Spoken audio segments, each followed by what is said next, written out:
Hello, my name is Margaret Adele, and welcome to the August Report, where I'm going to discuss how my reading life was going throughout the waning days of summer break and how I don't really learn from my mistakes. But let's jump right in with the notable news. We have two notable pieces of news, and that is one, I am going to attempt to complete the hardest reading challenge I'll ever do.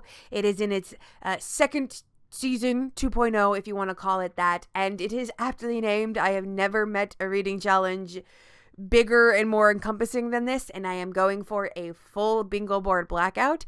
And to fully understand why that's so difficult, you can check out my video linked down below. And if you have heard about it, you can still enter. You are allowed to backlog books, so books that you've read since the challenge has begun, but before you joined, you can enter those. And so I actually am off on a pretty good foot, even though I just started it like a week or two ago. So I am really happy with that. And I am also trying a new personal challenge, which is a kind of TBR concept, not really a game, but basically I have listed 6 different challenges, 6 different kinds of books I want to keep up with every month. And so I am essentially making myself these little spreads, and it is there to color in once I have read the book that counts for that concept. So we have a review book, continuing a series, a reread. I really want to try to do more rereads, even though the one this month did not go well. We'll get to it. A book from a challenge like the hardest reading challenge you'll ever do, or the 52 book club. A Nook book, because I am going to look through the deluge of BookBub books I downloaded a decade ago and see if there's any hidden gems in there. I don't necessarily need to read the book, but I need to attempt it, and DNFing is allowed. And then the oldest book on my TBR, or a book from the oldest month that I got it in. So if I said, okay, all of these books were gotten in February, I have to read one of them to fulfill that. Although right now, my oldest book is a singular oldest book, and it's also a review book. Maybe I'll double up. Now, this is in fact me not learning from my mistakes, because if you've been around for these reports for a little bit, you may remember the part where I already quit both challenges other people started and challenges I set for myself, but I have noted that I seem to be very hot or cold with a challenge. It is either I'm so excited and I want to obsess over it and do all of it very quickly, or I want to drop it immediately. Like, even now, I was supposed to be in a readathon, and I kind of already want to drop it 3 days into the month. So, but I am feeling a bit more invested in these than the other ones. So I'm hopeful that I can at least partially get these, or at least just like stick to the spirit of the thing and expand my horizons and do a little bit more of things like rereading and such. I'll take the soft win as well. Budget tracking. I did fabulously with this month because I was on a book getting banned, so I spent no money. But it was also heartbreaking because this was like the worst month to go on a book getting banned. At one point, we were out of town for a thrift store shopping trip to get other stuff for the household, and I realized that the town we were going to shop for other things had 3 separate independent bookstores, and I couldn't go to any of them. And then at one point, we were in the mall, and there was a Barnes & Noble, and I was like, ooh, should I pick up the latest book in Spy Family? But no. Book getting banned. And then one of the books I read in a series had a gigantic cliffhanger, but I couldn't get the next one, and so I was literally on Amazon like looking up the excerpt just to see, can I handle it, can I can I get a little bit more information to decide whether or not I can handle it. And I could, thankfully, but it was taxing. I still did end up getting 2 books. One was a review book because I just, it was time to go through my review requests again, and I only ended up accepting 1. And then my husband was actually clearing out his books and unhauling a lot of them, and I had one that I wanted for myself that he was going to unhaul. So technically, I guess we already owned that one, but I hadn't considered it as part of my TBR. So I got 2 books, but I spent $0, which was very nice. So for the numbers, we are currently sitting at $300.76 for the entire year, which adds up to $37.60 per month, or $3.46 per books, considering all the books I got. So I'm actually doing pretty well. One of the goals that I had and then dropped for the year was my Thrifty Reader Challenge, where I wanted to spend only $30 a month on books, which is a very good goal if your TBR isn't microscopic. But right now my TBR is sitting at like 15. And I read anywhere between 10 to 18 books a month, depending. Like I read 8 books a month when I'm trying to read less. So that's not a viable TBR to stay at. I will probably be spending more than that, but I am happy with where we're at for that. I definitely will not continue the book getting banned into September, but I don't necessarily think that I'm going to like explode getting a lot of books either. I just, I think I can finish a couple more series by the end of this year, and that's a goal that I really want to complete in its entirety next year, so we got to get on that. Up next is challenge tracking. Now, I know I was just talking about HERCED, the hardest reading challenge you'll ever do, but I won't be tracking it as part of monthly reports all that much just because it's so giant and unwieldy, and it doesn't really have an easy way of like gauging exactly how far in I am. And so rather than trying to deal with that, we're just going to do an entirely separate video series for when I make some like serious progress clearing out several bingo board squares for that, which I haven't done any yet, but early days.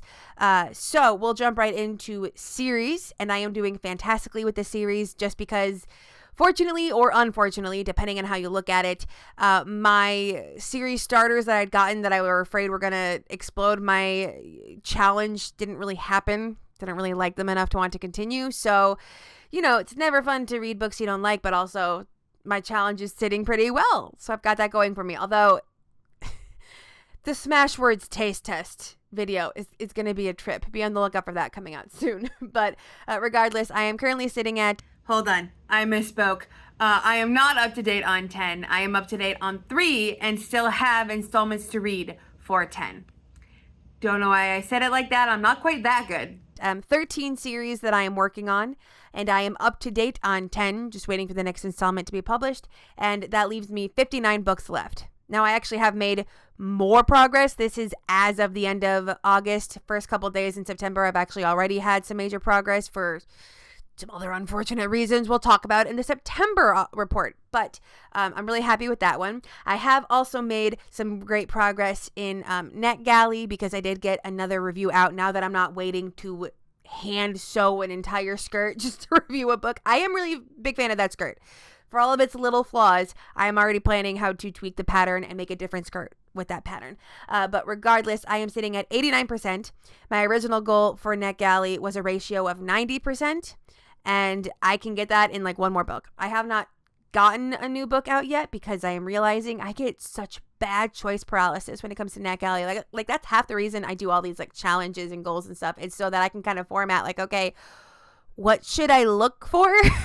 Like, give me a prompt that I can look for, because just trying to scroll through giant lists of covers is much. It is much. But regardless, I don't know that I'll do much with NetGalley because of that. Like once I get it to either 90% or if I want to go for my stretch goal of a 95, I don't think I'd do much more beyond that. And probably right now, I don't think I want to do much because I just haven't been in a reviewing headspace. Beginning of the school year, I'm back to work and I work with, behavior disorder children. The review brain is not there right now. Okay. It is all fluffy reading time at the moment. So I don't really want to take on more NetGalley books necessarily and give the, books I was given by indie authors even less chance. Because I still have a couple more requests still sitting in my inbox, and we're about to the time where I should look through them to accept those that I'm looking forward to. And for the 52 Book Club Challenge, we are once again doing pretty well. I am at 85% completion, and because it is a month ending in BER, I will finally have that prompt done. So I hope to have that prompt done. I would really hope by the end of October to the middle of November, because I might be considering a different challenge for the end of the year. I have this dream that I could actually read all of the books I got in 2025 in 2025. It's possible. Again, my TBR is at 15, but I really need like the challenge to be out of the way to give myself space for it. But overall, I will probably slow down on it a little bit just with HERCED on the table, although I have found a way to make certain books count for both.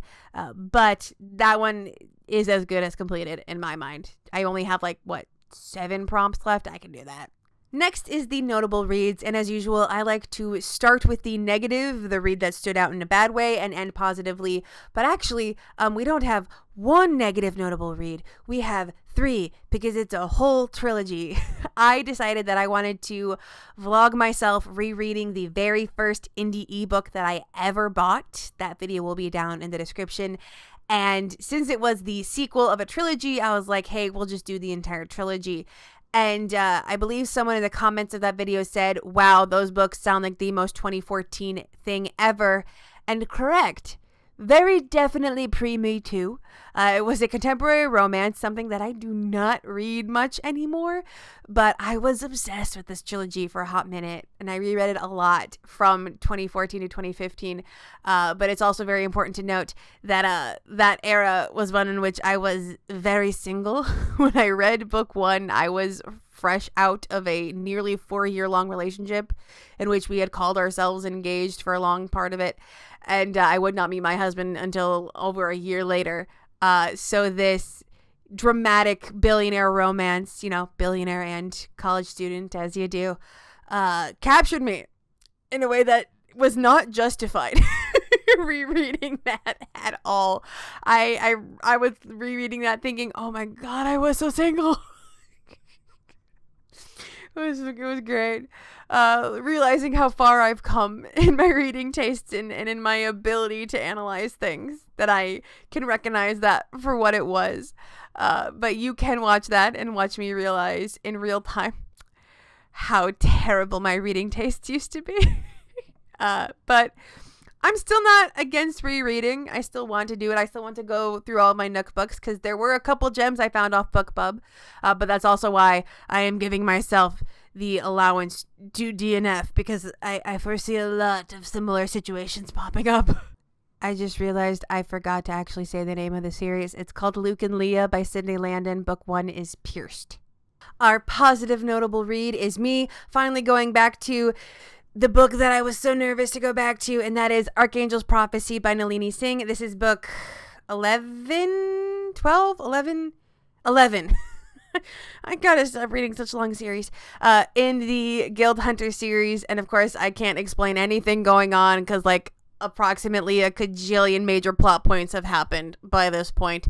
But this one had giant stakes because something was going really, really wrong with our FMC and we couldn't figure out what it was. And it was a whole big thing. And there was a prophecy and, trying to defy fate and all of that kind of stuff. I was a big fan. And it did have a gigantic cliffhanger ending, is so-and-so alive giant cliffhanger ending, or even more so, are they alive with their soul intact, one of those things, which I also love, that concept of their body would still be alive but the personality, who they are, would be gone.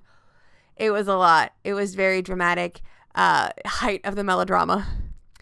And if you know one thing about me, I love me the melodrama. And I did have to, after I finished it, I'm like, I can't get a new book. I can't get the next book. I can't get the next book. And I was like, fuck it. Go on Amazon, rereading. And I'm skipping ahead until I got to the point where they were dealing with the cliffhanger. And I was like, okay, I can handle that. Stuff still has to be fixed, but it's not as catastrophic as I was afraid of. Okay. It was so good. And I forget how much I can just devour this series. When I was reading it last year, I never just read one book every so often. It was always clustered. It was always reading 3 or 4 books in the same month or something like that. And so I wouldn't be surprised if I ended up going back to that. But, just the knowledge of the giant stakes is often enough to keep me from wanting to read a book because I'm not prepared for the big emotions yet. But the big emotions, when they hit, they hit. Now, for September, I will be attempting the Readathon Rebellion. I have realized that if you don't read very similarly to the creators of a readathon, it is way harder to find books that fit the prompts, especially when you have a tiny-ass TBR. So, I'm not going to lie. Right now, it's looking like I'm probably not going to end up finishing it, but I don't know. If not, I will probably hold off on all readathons until the Reindeer Readathon in December, because that seems to be the only one that doesn't leave me mentally drained halfway through the month. But again, even if I don't, I got plenty of challenges to keep me busy in the meantime. And with nothing else to say, I hope you have a wonderful day and a marvelous tomorrow.